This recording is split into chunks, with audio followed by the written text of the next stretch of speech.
Everyone, welcome back to my mister and Mrs and daughters blog. আমি স্বাগতা। আপনারা সকলে কেমন আছেন? আশা করি ভালোই আছে।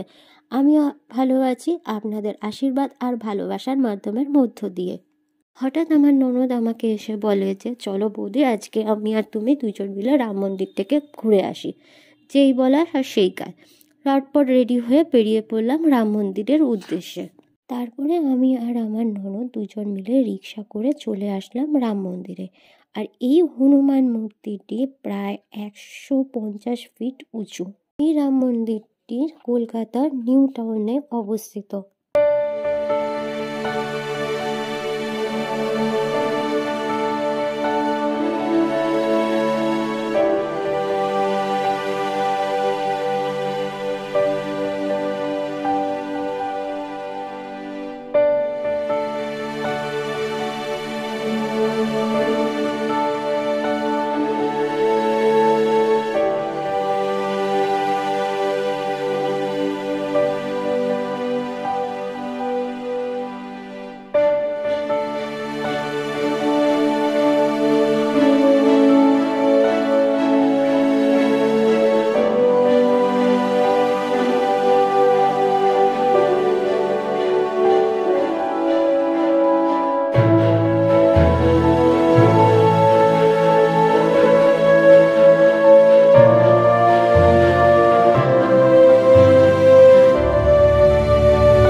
মূর্তির কিছুটা দূরেই এই শিব মূর্তিটি বিরাজমান।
মন্দিরে প্রবেশ করার মুখেই আপনারা দেখতে পাবেন একটা বড় সাপের মুখ।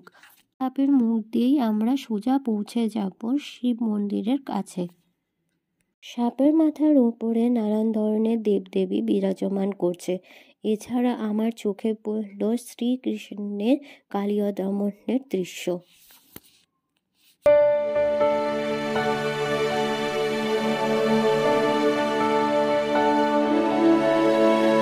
পাশেই রয়েছে রঙিন একটা রথ, তাতে বিরাজমান করছেন ভগবান বিষ্ণু।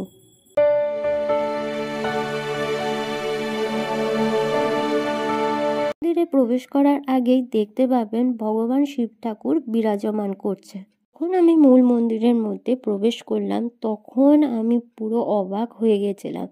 এত সুন্দর মন্দিরটা, এত সুন্দর কারুকার্য বলার বাইরে।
দর্শন করার পর এখন আমরা যাব হচ্ছে জিন মাতার মন্দির দর্শন করার জন্য।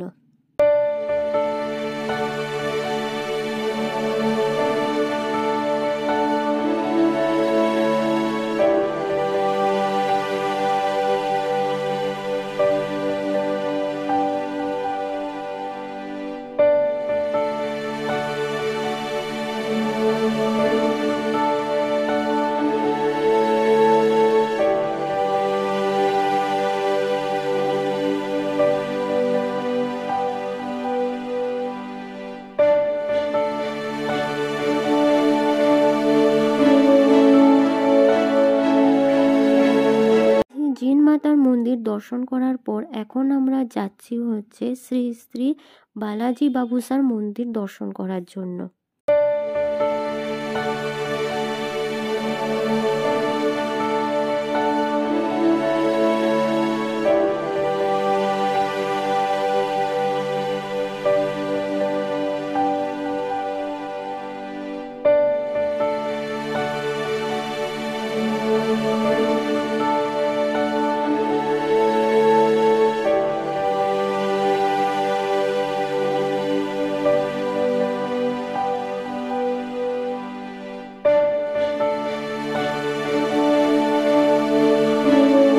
শ্রী শ্রী বালাজি বাবুসার মন্দির দর্শন করার পর এখন আমরা যাব হচ্ছে খাটু শ্যামজির মন্দির দর্শন করার জন্য।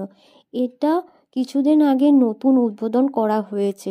আমি দাঁড়িয়ে রয়েছি খাটু শ্যামজি মন্দিরের গর্ভগৃহের ভেতরে। তো উপরের দিকে একবার তাকিয়ে দেখুন যে এত সুন্দর নিখুঁত একটা কাজ, যা দেখে তাক লেগে যাওয়ার মতো।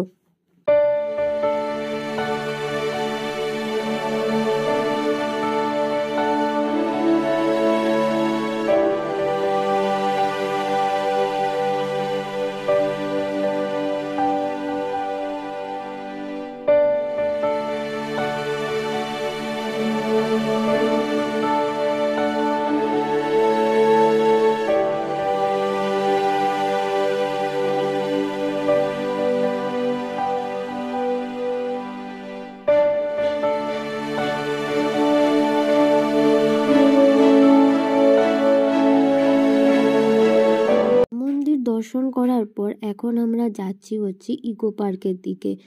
রাম মন্দির থেকে আমাদের ইকো পার্ক যেতে প্রায় 10 থেকে 15 মিনিট হাঁটা পথ।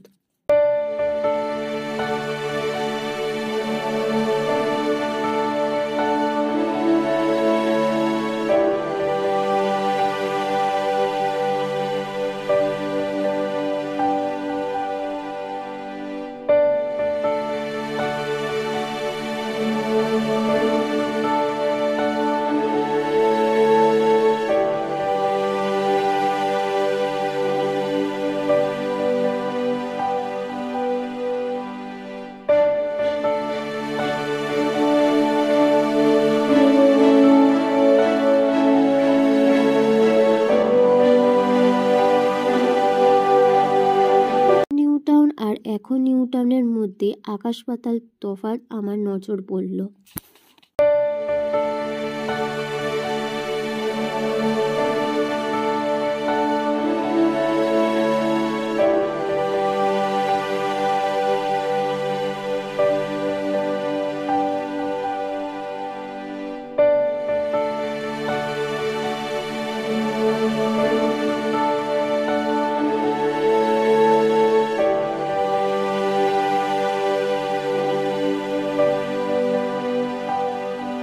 দৃশ্য দেখতে দেখতে আমরা দুজন মিলে পৌঁছে গেলাম নিউ টাউনের ইকো পার্কের সামনে।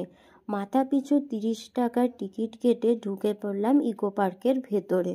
ইকো পার্কে ঢোকার পর আমি তো পুরো অবাক হয়ে গেছিলাম। দেখি যে এখানে লাখ লাখ শয়েক লোক ইকো পার্কের মধ্যে জমায়েত হয়েছে। কেউ কেউ পিকনিক করছে, কেউ কেউ আবার এমনি ঘুরতে এসছে, এটসেট্রা।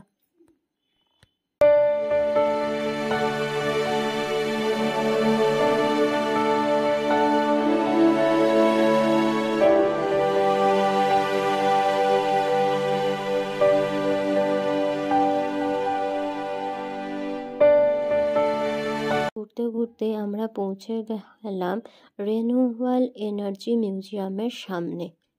এটি ইকো পার্কের গেট নাম্বার 3-এর কাছাকাছি এই সোলার ডোমটি অবস্থিত। প্রবেশ মূল্য জনপ্রতি 200 টাকা এবং রোবট কর্মকর্তাদের জন্য 100 টাকা নির্ধারিত হয়েছে।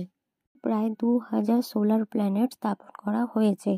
এখানে প্রায় 180 কিলোওয়াটের বিদ্যুৎ উৎপাদন করা হয়। বিদ্যুতের সাহায্যে সোলার ডোমের অভ্যন্তরীণ আলো, পাখা, কম্পিউটার, লিফট এবং পার্কের আলোকসজ্জার জন্য ব্যবহার করা হয়। ডোমের ভেতরে রয়েছে gallery, screen projector, seminar hall, planetarium, marine aquarium এবং 360 ডিগ্রি ভিউ পয়েন্ট সহ বিভিন্ন আকর্ষণ রয়েছে। এই নবায়নযোগ্য শক্তি সম্পর্কে জনসচেতনতা বৃদ্ধি এবং শিক্ষার উদ্দেশ্যে নির্মিত করা হয়েছে।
রিনিউয়েবল মিউজিয়ামের পাশ দিয়ে কিছুক্ষণ ঘোরাফেরা করার পর এখন আমরা চলে আসলাম বড় ঝিলটার সামনে।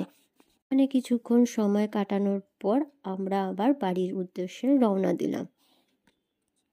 আজ এই পর্যন্ত, আবার আপনাদের সঙ্গে দেখা হচ্ছে নতুন ভিডিওতে। ভিডিও ভালো লাগলে অবশ্যই লাইক, কমেন্ট আর সাবস্ক্রাইব করে দেবেন। Thank you and tata.